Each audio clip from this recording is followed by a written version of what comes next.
జీవితం అంటే ఒక సమస్యలోంచి మరో సమస్యలోకి ప్రయాణించడమే. ఏ సమస్య లేకుండా జీవితం ఉండదు. వేలెత్తి చూపే ప్రతోడికి తలెత్తి చూడ్డానికి కూడా భయపడే రోజు ఒకటొస్తుంది. కోల్పోయినప్పుడు కాదు, కోలుకుంటున్నప్పుడు అర్థం అవుతుంది జరిగిందంతా మన మంచికే అని. నమ్మకం అనేది ఉచితంగా దొరికేది కాదు, దాని ఖరీదు ఒక జీవితం. కలలు చాలా గొప్పవి, నిజం కాకపోయినా కాసేపైనా ఆనందాన్ని ఇస్తాయి.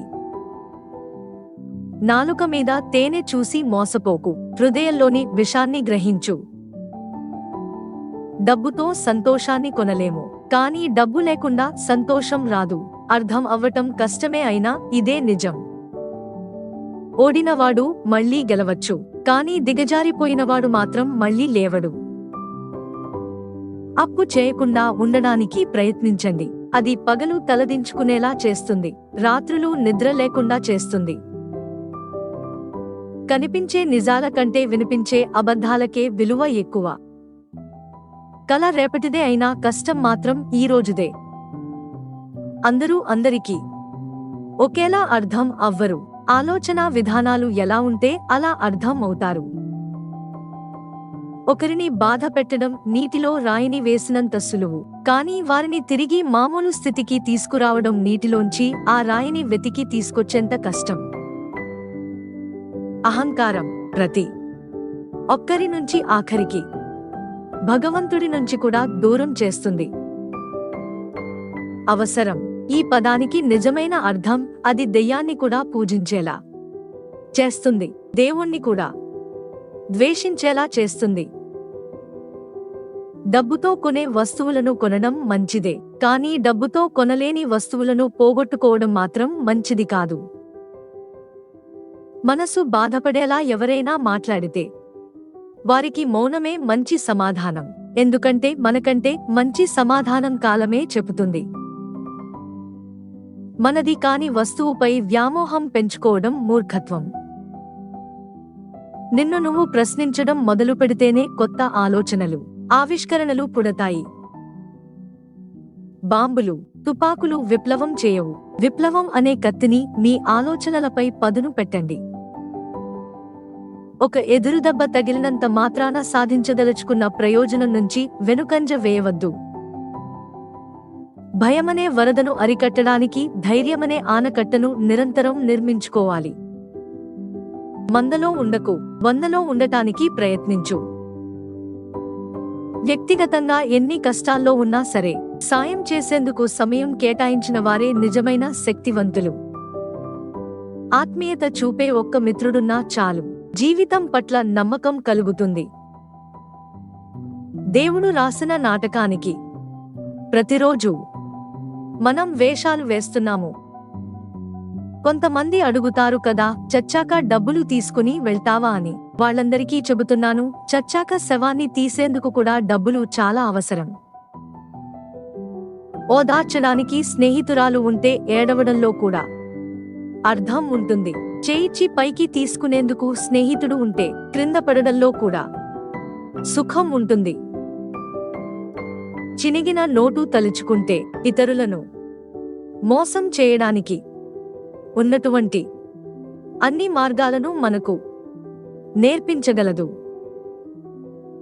మీ తండ్రి చేతిని పట్టుకోండి, ఎవరి కాళ్ళు పట్టుకోవలసిన పరిస్థితి రాదు, రానివ్వడు. డబ్బులు మనశ్శాంతిని ఇవ్వదు అని ఏ పేదవాడు చెప్పలేదు. మనశ్శాంతిని ఇవ్వని డబ్బులను కోల్పోవడానికి ఏ ధనవంతుడు సిద్ధంగా లేడు. సందర్భము, అవకాశము దొరికినా ఎటువంటి తప్పులు చేయనివాడే నిజమైన ఉత్తముడు. గెలుపు శాశ్వతం కాదు, ఓటమి ముగింపు కాదు. ముఖాన్ని చూసి ఇష్టపడితే 3 నిమిషాల్లో ముగిసిపోతుంది, మనసు చూసి ఇష్టపడితే జీవితాంతం నీడలా నీ వెన్నంటే ఉంటుంది. సాయం అనేది ఎదుటివారి పరిస్థితిని బట్టి చేయాలి, అంతేగాని వారితో మనకి ఉన్న అవసరాన్ని బట్టి కాదు. నీకోసం నిలబడిన వారితోనే నువ్వు నిలబడు. జీవితంలో దేన్ని ఆశించకు, కాలంతో పాటు ముందుకు సాగిపో. ఏది జరగాలో అదే జరుగుతుంది. సాయం చేయని చేతులు ఎంత పొడుగున్నా వృధా. తలదించుకుని నుంచుంటే తగలేయటానికెప్పుడూ తయారుగానే ఉంటారు. ఈసారి తలెత్తి ఉఫ్ అని ఊది చూడు, ఒక్కరు ఉండరు. నిన్ను అణచివేయాలని చూసినవారి చర్యలను కూడా కళాత్మకంగా మార్చుకో. నేను ఏమి నమ్ముతాను అంటే, మనిషి గొప్పవాడు అందరికంటే. నేను ఏదైతే చెప్పానో దానికి మాత్రమే నేను బాధ్యత వహిస్తాను, నువ్వు విన్నదానికి కాదు. ఇదివరలో నీతో కలిసి ఉన్నప్పుడు నీపై అమితమైన ప్రేమ చూపించి, ప్రస్తుతం నీతో విడిపోయినా కూడా వారు హాయిగా ప్రశాంతంగా ఉన్నారంటే, నీతో కలిసి ఉన్నప్పుడు కూడా వారికి నీపై ఏమాత్రమూ ప్రేమ లేదని అర్థం. మానవత్వం అంటే నిజం తప్ప మరేమీ కాదు. అహంకారం అంటే అబద్ధం తప్ప మరేమీ కాదు. నమ్మకం అనేది ప్రమాదకరమైన ఆట. ఎప్పుడు గెలుస్తామో ఎప్పుడు ఓడిపోతామో ఎవరూ చెప్పలేరు. అన్ని జీవితాల్లోకెల్లా సంతోషకరమైన జీవితం బిజీగా ఉండే ఒంటరితనం. తప్పు చేయడం మానవ సహజం, క్షమించగలగడం దైవత్వం. ప్రాణి పుట్టడం ఎంత సహజమో మరణం కూడా అంతే సహజం. సహజమైన ఈ ప్రక్రియకు దుఃఖించడం అవివేకం. సృష్టిలో పుట్టిన ప్రతి ప్రాణి ఈ అనుభవాలకు గురికాక తప్పదు. భగవద్గీత నిన్ను బ్రతికిస్తుంది, నీకు బ్రతకడం నేర్పుతుంది. నిన్ను నీవు ప్రేమించుకోగలిగితే నీతో ఎవరు ఉన్నా, ఎవరు నిన్ను వదిలిపోయినా ఏమాత్రమూ బాధలేదు. మన నిశ్శబ్దాన్ని అర్థం చేసుకోలేని వాళ్ళకి మన మాటలు అర్థం కావు. ఏంటో ఈ బంధాలు అసలు అర్థం కావు. ఒకేసారి కొండంత ప్రేమను చూపిస్తారు, తర్వాత ఉన్నామా లేమా అని కూడా పట్టించుకోరు. వెధవలు నిజాన్ని చూస్తుంటారు, నిజాన్ని తెలుసుకుంటారు, అయినా సరే అబద్ధాన్ని నమ్ముతుంటారు. ప్రపంచంలో జ్ఞానంతో సమానమైనది వేరొకటి లేనేలేదు. తెలియనిది తెలుసుకుంటే జ్ఞానం, తెలిసినది దాచుకుంటే అజ్ఞానం. నీవు నీ జీవితంలో ఏ లోపము లేనివానిగా, ఖచ్చితమైన వానిగా ఉండడం కంటే మానవత్వం గలవానిగా ఉండటం గొప్ప విషయం. జీవితంలో ఒక్కటి గుర్తు పెట్టుకో, అమ్మ ఉన్నంత వరకు ఆకలి విలువ తెలియదు, నాన్న ఉన్నంత వరకు బాధ్యత తెలియదు. ఆ ఇద్దరు లేని రోజు నీ జీవితాన్ని ఎవరు పట్టించుకోరు. జీవితంలో ఆ ఇద్దరు చాలా ముఖ్యం. అందం ప్రమాదకరమైనదే కావచ్చు, కానీ తెలివి ప్రాణాంతకమైనది. జీవితం కొందరికి వరం, జీవితం మరికొందరికి శాపం. నాకు మాత్రం ఒక యుద్ధం. స్నేహం ఒకరివైపే ఉంటే జ్ఞాపకంగా మిగిలిపోతుంది, ఇద్దరి మనసుల్లో ఉంటే బంధంగా నిలబడుతుంది. ఉపవాసం ఉంటేనే దేవుడు కరుణిస్తాడు అంటే, ఒక పూట కూడా భోజనం లేని పేదవారు ఎప్పుడో గొప్పవారైపోవాలి. ఓడిపోయావని బాధపడకు, ఇంకొకసారి ప్రయత్నించు. ఈసారి నేను నీకు తోడుగా ఉంటాను. స్త్రీని మించిన పుస్తకం లేదు, కళ లేదు. ఆమె హృదయాన్ని చదవగలిగితే అన్ని పుస్తకాలు చదివినట్లే, సమస్త కళలు నేర్చుకున్నట్టే.